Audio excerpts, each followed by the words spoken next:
Bonjour, merci de nous retrouver comme chaque semaine, malgré une petite interruption à l'occasion du Festival de Cannes, pour explorer avec nous et avec une des journalistes de la rédaction. Cette semaine, ce sera notre grand reporter Juliette Benabon, pour explorer donc les coulisses de Télérama. Alors, j'ai eu un coup de conscience, un cas de conscience plutôt cette semaine, parce que qu'est-ce qu'il fallait mettre en couverture ? Notre palmarès du Festival de Cannes, notre bilan du Festival de Cannes avec la Palme d'Or qui a été attribuée à The Square, un film suédois, ou encore mettre en couverture notre coup de cœur cannois, 120 battements par minute de Robin Campillo, ou ces deux films russes qu'avait tant aimé Pierre Murat, Une femme douce et Défaut d'amour. Eh bien, finalement non. On a mis en couverture ce photographe irakien qui a un destin très compliqué, très bouleversant, Ali Arkadi, et dont Juliette Benabon nous parlait depuis de longues semaines, après l'avoir rencontré, hébergé même, et c'est vrai qu'elle nous a bouleversés avec cette histoire, qu'elle va aussi vous raconter, une histoire qui raconte à la fois la guerre, qui raconte notre attitude face à la guerre, ce qu'il faut faire, les traces que ça laisse. Ça raconte plein de choses. On va en parler avec elle et vous pouvez poser vos propres questions à Juliette Benabon. Nous les voyons là et elle pourra vous répondre en direct. Avant de l'interroger avec vous, je voudrais signaler que dans ce numéro, il y a quand même un superbe entretien de Véronique Kella, patronne d'Arte, qui fête ses 25 ans en ce mois de juin. Les 25 ans d'Arte et pas de Véronique Kella. Arte, cette chaîne européenne culturelle essentielle. Il y a aussi une belle rencontre qu'a menée Michel Abesca avec Patrick Chamoiseau, qui va être un des invités du festival Saint-Malo, les rencontres de Saint-Malo qui démarrent le week-end prochain, le festival des étonnants voyageurs. Patrick Chamoiseau qui nous raconte à quel point la poésie peut nous aider à changer, à repenser le monde. Et puis aussi un beau portrait de Marie-Christine Saragosse, qui est la grande prêtresse de l'audiovisuel français à l'étranger, qu'a portraituré pour nous Richard Séméjou. Donc tout ça est tout à fait passionnant, ainsi qu'un compte-rendu de la Biennale de Venise qu'a mené Yasmine Youssi dans notre cahier critique. Mais revenons à Ali Arkadi, dont l'histoire nous a tellement à la fois fascinée et bouleversée. Alors, Juliette Benabon, comment vous l'avez rencontré, Ali Arkadi ? Par hasard, comme souvent. Il est photographe, il fait partie d'une agence internationale dont je connais des membres. Et quand il a été en danger à cause de son travail pendant la bataille de Mossoul, son agence s'est occupée de l'exfiltrer assez rapidement. Je l'ai su par les membres de cette agence que je connais. Et donc, j'ai suivi cette histoire depuis... pas depuis le début du reportage d'Ali sur place, mais depuis le début de son exfiltration. Par rapport à ce que vous avez dit tout à l'heure, je vais juste dire, je ne l'ai pas hébergé directement. Je l'ai aidé comme j'ai pu avec beaucoup d'autres. Ali, dans son malheur, a eu la chance d'avoir une agence extrêmement active et qui s'est beaucoup occupée de lui parce qu'il était vraiment dans une situation assez désespéré puisqu'il a été témoin. Alors c'est un reporter de guerre, c'est un photographe de guerre. Comment il s'est trouvé dans cette situation? À l'origine, Ali, c'est un artiste peintre qui a découvert la photo il y a 6 ou 7 ans en Irak et qui s'est passionné pour ce média, ce mode d'expression. Et il se trouve qu'il vit dans un pays où il y a une longue histoire de guerre. Et donc il s'est mis à documenter en photo toutes les conséquences des guerres diverses dans son pays. Mais c'était aussi bien des portraits de soldats que des portraits de famille, que les conséquences environnementales des diverses guerres sur le territoire irakien. Donc c'est pas quelqu'un qui a fait des photos de guerre sur des dizaines de terrains de guerre sur la planète. C'est vraiment quelqu'un qui connaît avant tout son pays, l'Irak, et en particulier le Kurdistan, puisqu'il est kurde. Alors, comment il s'est trouvé embrigadé dans cette terrible histoire de suivre l'armée irakienne? Alors, il a reçu une commande de Der Spiegel, qui est un journal allemand pour lequel il avait déjà travaillé pour des portraits, qui, au début de l'offensive pour la reprise de Mossoul au mois de novembre, lui a demandé d'aller faire un reportage là-bas. À ce moment-là, il a repris contact avec 2 soldats qu'il connaissait déjà, qu'il avait rencontrés à Fallujah quelques mois auparavant, et qu'il avait beaucoup intéressé parce que ces soldats, ce tandem de soldats, présentait la particularité d'être mixte, un sunnite et un chiite, ce qui est extrêmement rare dans l'armée irakienne, qui est chiite pour une écrasante majorité. Et ces 2 soldats chiites et sunnites qui auraient dû en gros être ennemis, se travaillaient ensemble de façon extrêmement étroite et étaient extrêmement proches pour lutter contre Daesh. Donc il a repris contact avec eux, ils étaient en effet engagés dans le début de la bataille de Mossoul et il les a rejoints. Il est parti au départ avec vraiment l'idée de faire le portrait d'une division extrêmement courageuse et des libérateurs de l'Irak qui allaient débarrasser le pays de Daesh. Qu'est-ce qui se passe? Qu'est-ce qu'il voit? Il voit, ça s'est fait relativement progressivement, mais il voit assez rapidement des libérateurs qui se conduisent pas beaucoup mieux que les gens dont ils libèrent la ville, c'est-à-dire des gens qui commettent des exactions, des soldats qui se croient absolument autorisés à toutes les violences envers les civils, des gens qui progressent dans la libération de Mossoul. Quand ils arrivent, eux, Daesh est déjà parti, mais ils ont une mission de renseignement pour savoir qui a collaboré avec Daesh, qui est susceptible de leur donner des renseignements. Et Mossoul est une région sunnite qui est soupçonnée d'avoir accueilli Daesh avec sympathie, même s'ils n'ont pas directement collaboré. L'armée est chiite et donc il y a une sorte de vengeance qui se nourrit de décennies et de décennies de haine et de guerre plus ou moins civile finalement entre ces 2 branches de l'islam en Irak.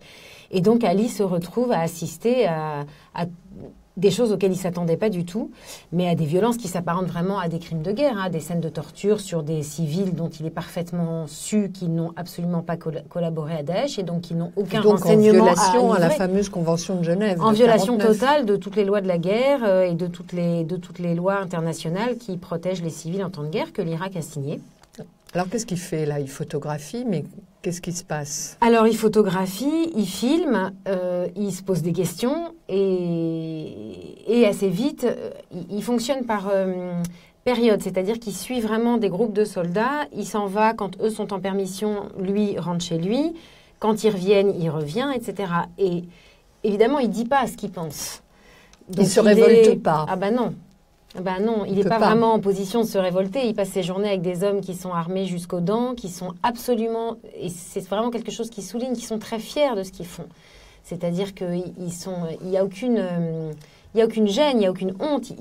Sur une des photos ou une des vidéos, on en voit même un en train de faire un V. Ils sont très fiers de porter la revanche de leur communauté chiite, qui a été massacrée par Daesh et puis qui a été longtemps très opprimé en Irak. Donc Ali, il photographie, il filme. Pour les soldats, il est là pour faire un reportage à leur gloire. Donc eux sont très contents d'être filmés.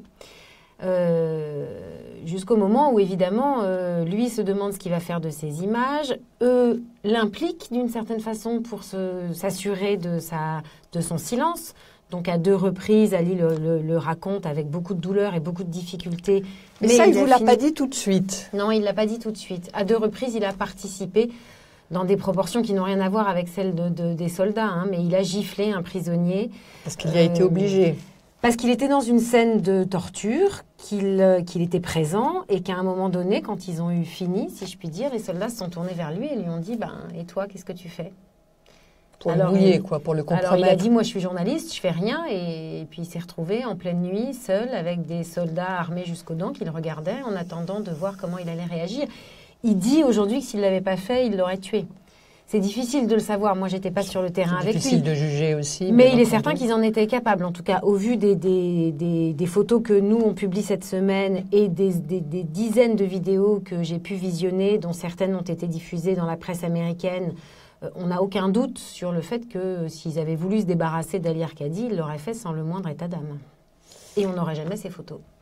Alors, qu'est-ce qui a fait qu'ils ne se sont pas débarrassés de lui, qu'ils lui ont fait confiance. Ils n'ont pas eu peur que ces photos se retournent contre eux à un moment. Mais manifestement pas. Et d'ailleurs, dans l'interview que la chaîne américaine ABC a réussi à réaliser avec l'un des soldats, il dit qu'il est très fier de ce qu'il a fait. Et il dit « Je suis déjà une star, mais Ali Arkadi fait de moi une star plus grande encore. » Une question de Marie. Ce récit est effroyable, mais n'est-ce pas mettre en danger ce photographe que de publier son témoignage? C'est une excellente question qu'on s'est évidemment posée, qu'Ali lui-même s'est posée. Ali, il est photographe, photoreporter, il est journaliste, donc c'est lui qui a décidé de publier ces images. Il a fui son pays, évidemment, avant de les publier. C'est aussi pour ça que cette histoire, Ali, il a quitté l'Irak début janvier. Cette histoire sort là, fin mai, donc ça a pris du temps.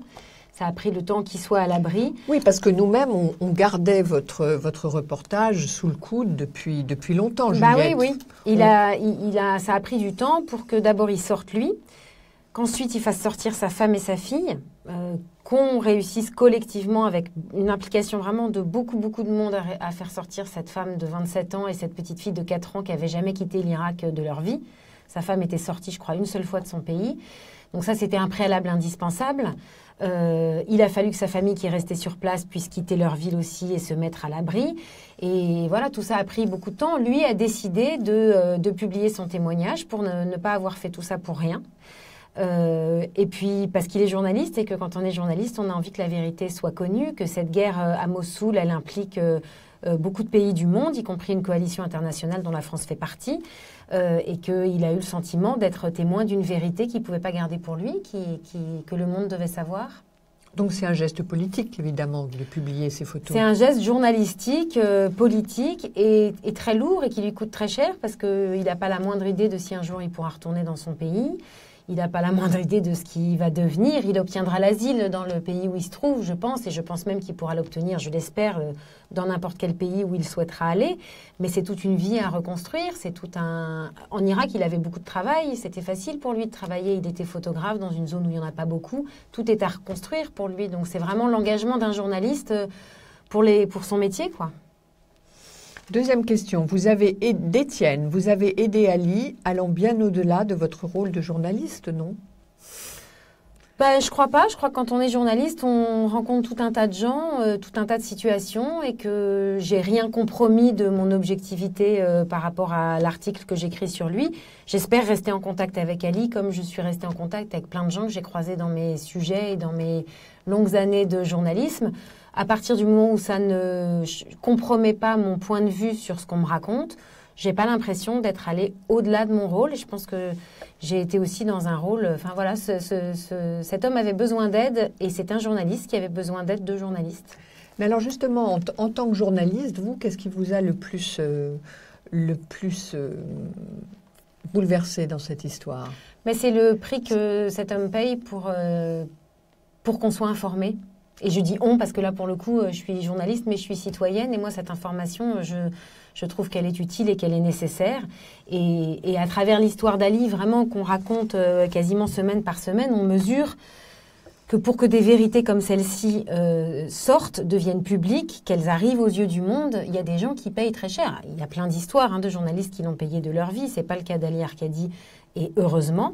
Et ça ne le sera jamais.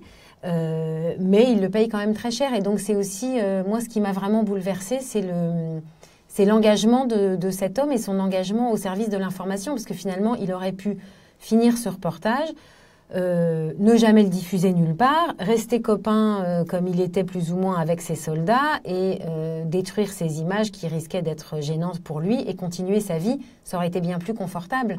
Donc ce qui m'a bouleversée, c'est comment un destin est embarqué complètement dans la tourmente de l'information. Et cette information, c'est celle que nous, on a dans nos journaux et sur nos chaînes de télé. Donc, c'était raconter l'envers du décor. C'est qu'est-ce que ça coûte parfois pour que nous, on ait accès à l'information et à la vérité.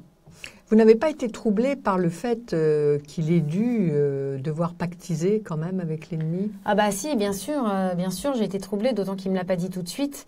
Alors il a expliqué pourquoi il l'avait pas dit tout de suite. Il a dit que sa priorité c'était de faire sortir sa femme et sa fille, qu'il était bloqué, qu'il avait un sentiment de culpabilité très fort. Je l'ai évidemment longuement interrogé à plusieurs reprises sur ces 2 épisodes que je relate dans l'article. J'ai choisi de lui faire confiance. C'est un choix qu'on a fait ensemble d'ailleurs. Bien sûr. Parce que tout ce que je viens de dire, parce qu'il me semblait que il n'a pas grand-chose à gagner, Ali, concrètement aujourd'hui à publier cette histoire. Ça lui apporte plutôt des ennuis qu'autre chose. Et quant à savoir si ça m'a gênée, bien sûr ça m'a gênée, ça me pose plein de questions. Et en même temps, je me suis jamais retrouvée dans une situation semblable à la sienne. Et j'ai aucune idée de ce que j'aurais fait à sa place. Donc je le juge pas. Parce que son histoire, ça ne lui rapporte rien que nous, on la raconte, par exemple, mais il l'a quand même vendue aux États-Unis. C'est un moyen de vivre. Ah, bien aussi. sûr. Il vend ses images, ça c'est certain. D'ailleurs, aussi, nous aussi, on les a achetées, ces images. Oui, bien sûr. Mais ça lui rapporte, je ne sais pas combien, j'espère suffisamment pour voir venir les années qui viennent, mais c'est quand même quelqu'un qui n'a plus aucun avenir professionnel.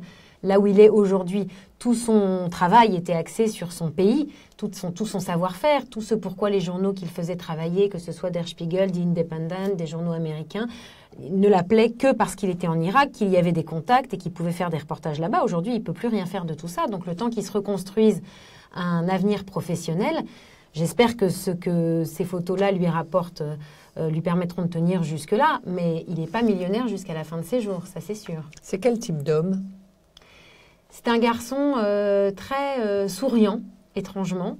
Ça ne se voit pas sur la photo. En ce moment, il sourit sans doute pas beaucoup, mais c'est un garçon souriant, très cultivé, qui vient d'une famille kurde de la ville de Khanakhin, qui est à la frontière avec l'Iran, qui est très enjoué, qui est drôle, qui est assez flegmatique et qui dit que lui, il a grandi avec la guerre, que la guerre, ça faisait, quand il était petit, c'était la guerre entre l'Iran et l'Irak. Tous les soirs, il descendait dans l'abri souterrain avec sa famille. Ça fait partie de son ADN presque.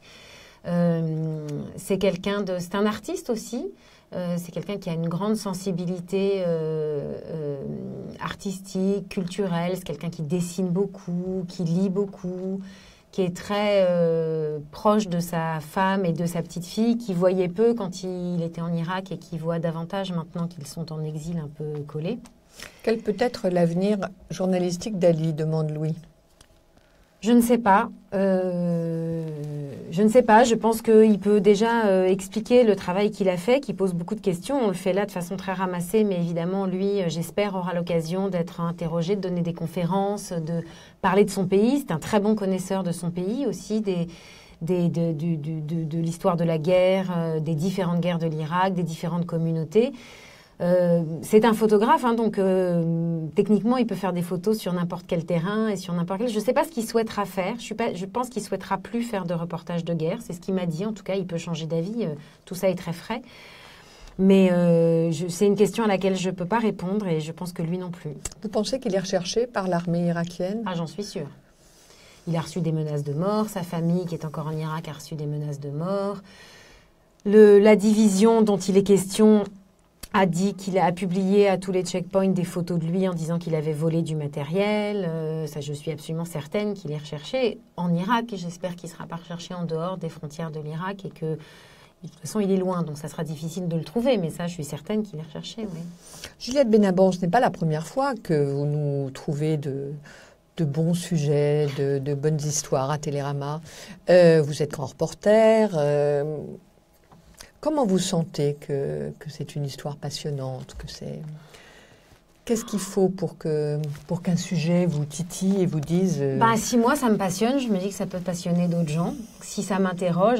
Là, c'est évident, honnêtement, quand on a accès à une histoire comme ça. Mais moi, au départ, je n'ai pas du tout de suite pensé à faire un article sur Ali. J'ai attendu de le connaître, j'ai attendu de... Au départ, ce n'était pas un sujet pour moi.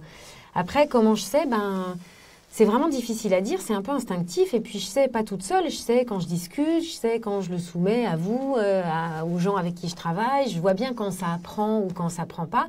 Et puis, je vois bien aussi... je pense que si moi, ça m'intéresse, comme je suis une fille normale, ça doit vouloir dire que ça peut intéresser d'autres gens. Êtes-vous vraiment une fille normale ? Je crois, ouais. J'essaye. Merci Juliette. Merci à vous. Merci à vous de nous avoir écoutés et à la semaine prochaine. Au revoir.